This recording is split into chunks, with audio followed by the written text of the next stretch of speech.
Hey guys, welcome back to another video. ఎట్లున్నారు? మంచిగున్నారా అందరూ? So, ఈ వీడియో నేను 30 తారీఖు రికార్డింగ్ చేసింది. ఎడిట్ చేసి 1 తారీఖు పోస్ట్ చేస్తున్నా. సో, ఈరోజు కూడా నేను ఊబర్ బైకే చేసిన అన్నట్టు. మార్నింగ్ 7-11 వరకి. ఇది మార్నింగ్ ఫస్ట్ ట్రిప్ అన్నట్టు. ఇది 29వ తారీఖు కూడా సేమ్ కస్టమర్ అదే టైంకి అక్కడనే బుక్ చేసిండు. సో, 30 తారీఖు కూడా మళ్ళీ మనకే పడ్డది. ఈ ట్రిప్‌కు మనకు ఇందులో 30 తారీఖు కూడా మనకు ఆఫర్ పెట్టిండు. ఏంది ఫ్లాట్ ₹70. అంటే ఏ ఏ రైడ్ అయినా ₹70 అన్నట్టు. నీకు 1 కిలోమీటర్ అయినా, 2 కిలోమీటర్ అయినా. సో, ఇది మనం 6 కిలోమీటర్లు తిరిగినాం. దీనికి కూడా ₹70 వచ్చినాయి అన్నట్టు. అంటే సెకండ్ రైడ్ ఇది ఈరోజు. ఇయాల డేట్ 30 జనవరి. ఇది సెకండ్ రైడ్ అన్నట్టు. సో, నేను చాలా 10-12 అన్నీ ఏ రైడ్ అయితే చేస్తానో అన్నీ మన దగ్గర రికార్డింగ్ ఉంటాయి. బట్ అన్నీ పోస్ట్ చేయను. ఎందుకంటే వీడియో లెంత్ చాలా పెరుగుతది. సో, దానివల్ల కొన్ని మాత్రమే చెప్పుకుంటా చేస్తా అన్నట్టు. సో, మన సెకండ్ రైడ్ అయితే పూర్తయింది సక్సెస్ఫుల్‌గా. 8-9 అవుతుంది. థర్డ్ రైడ్ కూడా యాక్సెప్ట్ అయింది. శ్రేష్ఠ. థర్డ్ రైడ్ కూడా దగ్గరనే ఉంది. థర్డ్ రైడ్ పికప్కి వెళ్దాం ఇక మనం. ఈ వీడియోలో కొన్ని డీటెయిల్స్ ఉంటాయి. అంటే ఎంత అమౌంట్ ఇచ్చిండు, ఎన్ని కిలోమీటర్లు తిరిగినాం, ఆర్డర్ ఎన్ని గంటలకు పడ్డది, ఎన్ని గంటలకు ఎండ్ అయింది, ఆల్మోస్ట్ కొన్ని డీటెయిల్స్ ఉంటాయి అన్నట్టు. ఎయిట్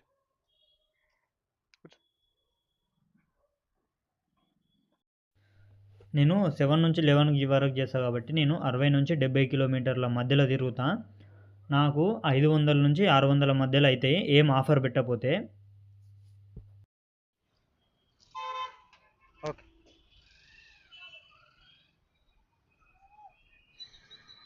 ఆల్మోస్ట్ 5వ రైడ్ పికప్ దగ్గరికి వచ్చినాం. మనకు ఏదైనా ఇన్సెంటివ్ అంటే ₹70 ఇట్లా ఆర్డర్ పెట్టినప్పుడు 7-11 వరకి మనకు 700-800 వరకు అవుతాయి అన్నట్టు. ఓన్లీ షార్ట్ డిస్టెన్స్ అంటే ఒక 4 కిలోమీటర్ల లోపు రైడ్స్ మాత్రమే యాక్సెప్ట్ చేస్తా. లాంగ్ డిస్టెన్స్ తీసుకోను అన్నట్టు. నేను ఎలక్ట్రిక్ వెహికల్ వాడతా కాబట్టి లాంగ్ డిస్టెన్స్ మనకు సెట్ కాదన్నట్టు. దగ్గరే తీసుకుంటాను. ఎక్కువ రైడ్స్ కొడతాను. ఎక్కువ అమౌంట్ వచ్చేటట్టు చూసుకుంటా. సో, ఎలక్ట్రిక్ వెహికల్‌ల నీకు 60-70 కిలోమీటర్లు తిరిగితే జస్ట్ ఒక ₹20 వరకు ఛార్జ్ అవుతది. ఏది పవర్ బిల్లు. అంతకంటే ఎక్కువ కాదు. అదే మన పెట్రోల్ వెహికల్ అయితే 70 కిలోమీటర్లు తిరిగితే ఒక 150 వరకు పెట్రోల్ ఖర్చు అనేది అవుతది. సో, దీనివల్ల అడ్వాంటేజ్ ఏందంటే నాకు పెట్రోల్ ఖర్చు కూడా ఉండదు. సో, పార్ట్ టైమ్ చేసే వాళ్ళకు ఎలక్ట్రిక్ వెహికల్ అయితే చాలా బెస్టు. ఎందుకంటే పార్ట్ టైమ్‌లో కాబట్టి 100 కిలోమీటర్ల కంటే ఎక్కువ తిరగరు. ఎలక్ట్రిక్ వెహికల్‌ల 100 కిలోమీటర్లు తిరిగితే మనకు ₹20, ₹20-30 కంటే ఎక్కువ ఖర్చు కాదు. అదే పెట్రోల్ వెహికల్ అనుకో 100 కిలోమీటర్లు తిరిగితే మనకు 200 అయితాయి. మనం సంపాదించే 500-600లలో 200 అక్కడనే పోతాయి. కాబట్టి పార్ట్ టైమ్ చేసేవాళ్ళు ఎలక్ట్రిక్ వెహికల్ 100 కిలోమీటర్లు మినిమమ్ రేంజ్ ఉండేటట్టు చూసుకునుడు బెటర్. ఇంకో ముచ్చటేందంటే చాలామంది చూస్తుర్రు. కానీ ఒక్కళ్ళు కూడా సబ్స్క్రైబ్ చేస్తలేరు. 10 రోజుల నుంచి అంటే 10 రోజుల నుంచి జస్ట్ 8 మంది మాత్రమే వచ్చిళ్ళు. నిన్న కూడా ఒక్కళ్ళేమో సబ్స్క్రైబ్ చేసినట్టున్నారు. ఒక లైక్ కొట్టు. కుదిరితే సబ్స్క్రైబ్ చెయ్యు. నీకు తెలిసినోళ్ళు ఎవరన్నా ఫ్రెండ్స్ ఉంటే ఇట్లాంటి విషయాలు తెలుసుకోవాలని వాళ్ళకుంటే అంటే నీకు చెప్తారు కదా అందులో జాబ్ చేస్తున్నా అని. సో, ఇది బెటరు. వాళ్ళకు షేర్ చెయ్యు. వాళ్ళకు కొంత ఇన్ఫర్మేషన్ వస్తది. పార్ట్ టైమ్‌లో ఎక్కువ అమౌంట్ సంపాదించుకోనీకి వీలుంటది. ఇంకో గమ్మత్తు ముచ్చట ఏందంటే ఈ మేడం వెనక కూర్చొని ఫోన్ మాట్లాడుతుంది. అంటే మనకి వినబడుతది కదా మాట్లాడేది.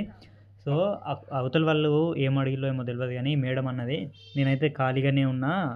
నీకు టైం ఉన్నదంటే చెప్పు. నాకు కూడా మస్తు టైం ఉంది. లొల్లి పెట్టుకుందామంటే పెట్టుకుందాం" అని అన్నది. అనంగానే ఆ లెవెల్‌లో గాని ఫోన్ కట్ చేసి బతికిపోయిల్లు. లేకపోతే మేడం చేతిలో సచ్చుండేటోళ్ళు ఇయాల. ముందట కూర్చున్న నాకు ఫన్నీ అనిపించింది కాబట్టి చెప్పిన అంతే. అంటే వాళ్ళ నోరు ఎంత పవర్‌ఫుల్లో జస్ట్ మీకు కూడా తెలవాలని చెప్పిన అంతేగాని సీరియస్ ఏం లేదు. సీరియస్ ఏం కాకుర్రి, తీసుకోకుర్రి. ఇది 6వ రైడ్ అన్నట్టు. 6వ రైడు ఇక్కడికి కంప్లీట్ అయిపోయింది. నెక్స్ట్ 7వ రైడ్ కోసం వెయిట్ చేసిన అనుకుంటా ఒక 2-3 నిమిషాలు. సో, మనది ఏంది 6వది అయిపోయింది. నెక్స్ట్ 7వది. ఈ వీడియో చూస్తున్నప్పుడు మీకేమైనా డౌట్స్ వస్తే కామెంట్ రాయండి. నేను వాటికి రిప్లై ఇస్తున్నా. ఒకళ్ళిద్దరు రాసిల్లు వాళ్ళకు కూడా రిప్లై ఇచ్చినాను. షాడో ఫ్యాక్స్‌లో ఎవరన్నా జాయిన్ అయితా అనుకుంటే డిస్క్రిప్షన్‌లో లింక్ ఇస్తున్నా. దాని త్రూ జాయిన్ కండి. మీకు జాయినింగ్ బోనస్ కూడా వస్తది. ఏదైతే నేను 10, 12 ఆర్డర్‌లు డెలివరీ రైడ్స్ కంప్లీట్ చేస్తున్నానో వాటి డీటెయిల్స్ ఇద్దామనుకుంటున్నా. బట్ ఏమైతుందంటే స్క్రీన్‌షాట్ తీసినప్పుడు గానీ, లేకపోతే స్క్రీన్ రికార్డ్ వీడియో తీసినప్పుడు గానీ, ఆర్డర్ ఐడీ డీటెయిల్స్ టోటల్‌గా అక్కడ కనపడుతున్నాయి. వాటిని స్పెసిఫిక్‌గా బ్లర్ చేయాలంటే ఒక ఏదైతే స్క్రీన్ ఉందో అందులో సగం బ్లర్ అయితుంది. దానివల్ల చూడనీకి మంచిగుండదని చెప్పేసి ఇస్తలేను. 11 ఆర్డర్స్ కాబట్టి 11 ఇంటూ 70 రూపీస్ ఏసుకోవచ్చన్నట్టు. అమౌంట్ తెలిసిపోతది. కొంతమంది కెమెరా జూసి ఏందని అడిగి అంటే యూట్యూబ్ ఛానల్ అని జెప్పినంక వాళ్ళు ఛానల్ సెర్చ్ జేసి మరీ సబ్స్క్రైబ్ జేస్తున్నారు. ఇప్పటివరకు మనకు 55 మెంబర్సో ఏమో ఉన్నారు సబ్స్క్రైబర్స్ అంతే. సో, ఇగ మళ్ళా జెప్తే మంచిగుంటదో ఉండదో గానీ, సరే ఇగ మంచిగా లేకున్నా జెప్తున్నా.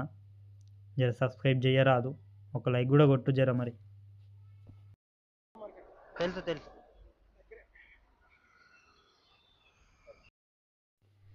సో, నా వీడియోలు గూడా జూస్తున్నందుకు మీకందరికీ థ్యాంక్స్. సో, ఒక లైక్ జెయ్యి, సబ్స్క్రైబ్ జెయ్యు. ఇంకోటి ఈ కస్టమర్ గూడా ఓలా జేస్తాడంట. మాట్లాడిండు. సో, తన బండి ఖరాబయిందంట. చాలాసేపే మాట్లాడిండు. రైడ్ ఉన్నంత సేపు మాట్లాడిండు. బండి ఖరాబయితే బండి సామాను తీసుకుపోతున్నాడంట. ఇంజన్ మొత్తం పోయిందంట. 16,000 వరకు అయితాయంట. సో, ఎవరికో తెలవని అంటే ఎక్స్‌పీరియన్స్ లేని మెకానిక్‌కి ఇచ్చిండంట. ఆయన సక్కగా చేయలేదంట. మళ్ళా 16,000 సామాను కొనుక్కపోయి మళ్ళా వేరే దగ్గర చేపిస్తున్నా అని జెప్పిండు. ఆయన గూడా ఓలా ఇదే చేస్తా అని గూడా జెప్పిండు గదా! దానివల్ల బండి బాగా ఖరాబ్ అయితుందని గూడా జెప్పిండు. సరే మరి నెక్స్ట్ వీడియోలో కలుద్దాం ఇగ. పైలం జర పైలం. నాదా ప్రవీణ్.